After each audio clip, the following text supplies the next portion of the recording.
Nossos intestinos contêm cerca de 100 trilhões de micróbios, coletivamente conhecidos como flora intestinal.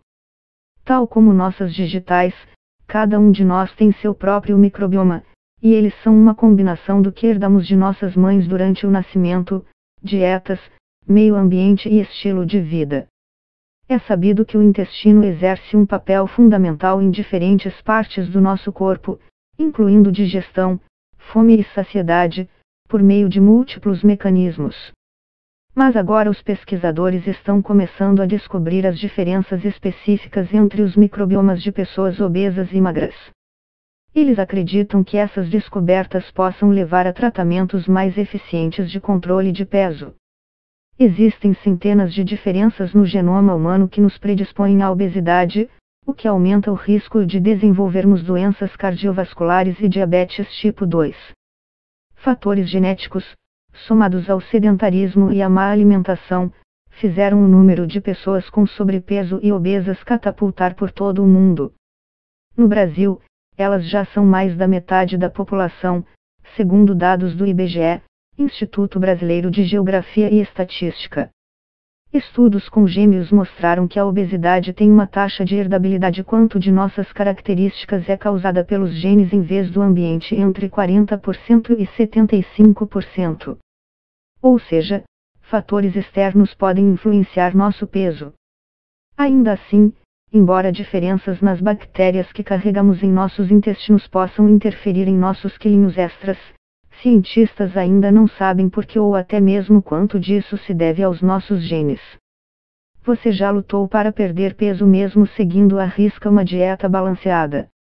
Pois talvez a culpa recaia sobre as bactérias de sua flora intestinal. Especificamente, as enzimas transportadas dentro delas. Quando comemos algo, as bactérias que carregamos em nossos intestinos digerem parte dos alimentos que nossas enzimas não conseguem digerir, explica Purna Kajat, professor associado da Mayo Clinic e chefe do Gut Microbiome Lab, no Reino Unido. Esse processo gera calorias adicionais que nossa flora intestinal pode nos devolver. Trata-se, assim, de um relacionamento mutuamente benéfico, a partir do qual as bactérias nos dão mais nutrientes do que aqueles presentes no que comemos, acrescenta. Kajat decidiu, então, fazer um teste. Será que em uma dieta de baixa caloria, as bactérias do intestino poderiam ser mais eficientes não só em obter calorias dos alimentos, útil, por exemplo, em momentos de escassez de comida, mas também impedir a perda de peso? Em seu experimento, 26 participantes seguiram uma dieta de baixo teor calórico rica em frutas, legumes e verduras, e alguns não perderam tanto peso quanto os outros. Análises de suas floras intestinais mostraram que os participantes tinham níveis diferentes de dois tipos específicos de bactérias. Uma delas, a de Alister, impedia a perda de peso. Do ponto de vista da biologia, faz sentido que as bactérias possam ser um obstáculo para o emagrecimento, mas elas só conseguem desempenhar um papel muito pequeno, pois geram apenas um número reduzido de calorias necessárias. Embora a pesquisa não pudesse concluir de onde vem a de Alister, outra pesquisa descobriu que algumas bactérias que passamos a carregar a partir de nossa dieta podem indiretamente causar ganho de peso ao mudar o comportamento do intestino. Nesse estudo, os pesquisadores analisaram plasma sanguíneo e amostras de fezes de 600 pessoas obesas e não obesas, e encontraram 19 diferentes metabólitos ligados a 4 tipos de bactérias intestinais que poderiam levar ao ganho de peso, incluindo glutamato, ligado à obesidade, e BCAAs, aminoácidos de cadeia ramificada, associados à maior secreção de insulina e ao risco de diabetes tipo 2 e doenças cardiovasculares. O padrão metabólico que identificamos continha muitos aminoácidos de cadeia ramificada, encontrados em produtos de origem animal. Isso está em linha com outras pesquisas que mostram que uma alta ingestão de proteína aumenta o risco de várias doenças, explica ela. Brunkel diz que a pesquisa precisa se concentrar em como a composição das bactérias intestinais pode ser modificada para reduzir o risco de obesidade, além de entender como é a aparência de intestino saudável e quais fatores alteram sua composição bacteriana. Ainda não estão claras as diferenças no perfil de bactérias intestinais de pessoas magras em comparação com pessoas obesas, diz Oluf Pedersen, professor de genética metabólica no Centro de Pesquisa Metabólica Básica da Fundação Novo Nordisk da Universidade de Copenhague, na Dinamarca. Por outro lado, já está cientificamente comprovada a importância de se ter uma flora intestinal diversa, repleta de muitos tipos diferentes de bactérias. Pedersen e sua equipe analisaram as floras intestinais de 123 adultos não obesos e 169 adultos obesos, e descobriram que 23% daqueles que tinham uma baixa diversidade de bactérias eram mais propensos a serem obesos, apresentavam resistência à insulina e tinham lipídios sanguíneos elevados e níveis maiores de marcadores de inflamação no sangue. Tudo isso aumenta o risco de diabetes tipo 2 e doenças cardiovasculares. Aqueles que eram obesos e tinham menor diversidade bacteriana estavam em uma situação pior, ganharam muito mais peso nos 9 meses anteriores ao experimento. Pedersen diz que os cientistas ainda não sabem as razões pelas quais algumas pessoas têm mais diversidade de bactérias intestinais do que outras. Por outro lado, sabem que múltiplos tratamentos com antibióticos podem contribuir para uma grande perda de bactérias que nunca se recuperam totalmente. Neste sentido, não sabemos se a diversidade de bactérias é causa ou consequência do ganho de peso. Mas evidências indicam que nossa flora intestinal pode, sim, influenciar nosso metabolismo. Um estudo descobriu que podemos aumentar a diversidade de nosso microbiota intestinal aumentando o consumo de fibra. Quando consumimos fibras, nosso intestino as decompõe em ácidos graxos de cadeia curta, incluindo o butirato, um anti-inflamatório ligado à magreza e a doenças inflamatórias mais baixas, explica Ana Valdes, autora do estudo e professora associada da Universidade de Nottingham, no Reino Unido.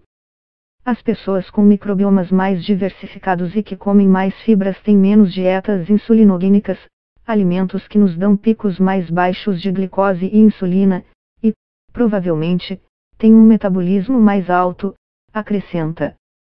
Segundo Valdes, ainda precisamos fazer mais estudos, mas as bactérias intestinais podem converter a fibra em substâncias que modulam a sensibilidade à insulina e o metabolismo energético.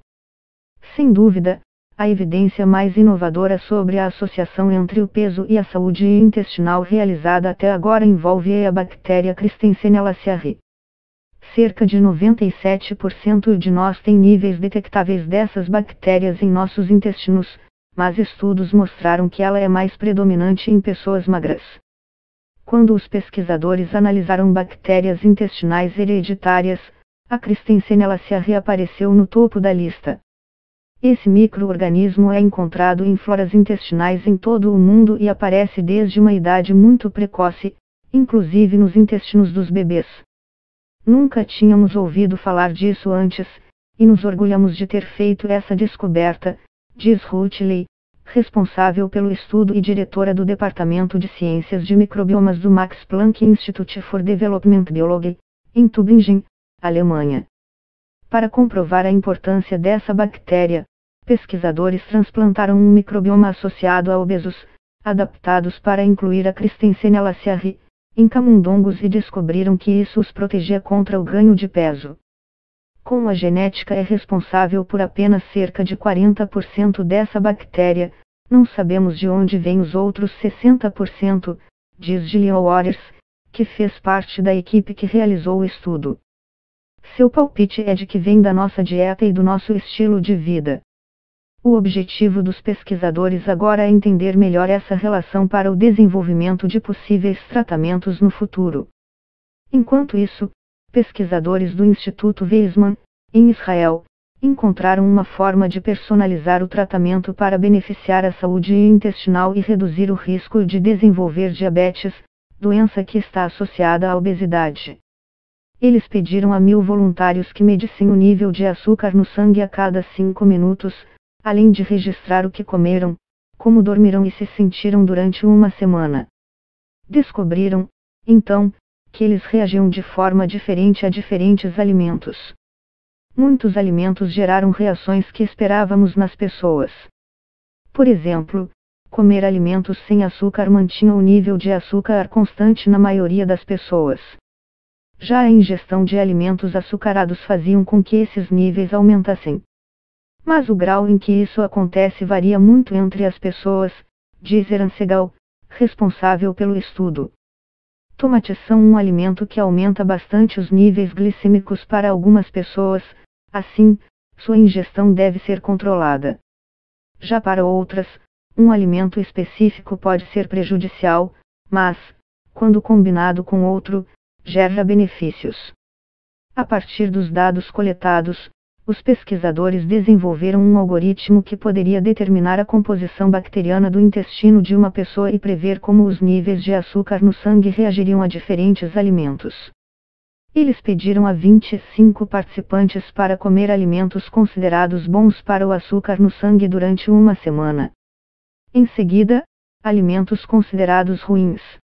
As dietas mudaram as reações de açúcar no sangue e equilibraram com sucesso os níveis de açúcar no sangue. O algoritmo foi licenciado para a startup Datevoo, que oferece serviços em Israel e no EUA, e planeja expandir para o Reino Unido em um futuro próximo. Segal está agora conduzindo pesquisas sobre pessoas com pré-diabetes e diabetes e observando se dietas customizadas projetadas por meio do algoritmo, quando mantidas por um período de tempo mais longo, podem reverter o pré-diabetes e o diabetes.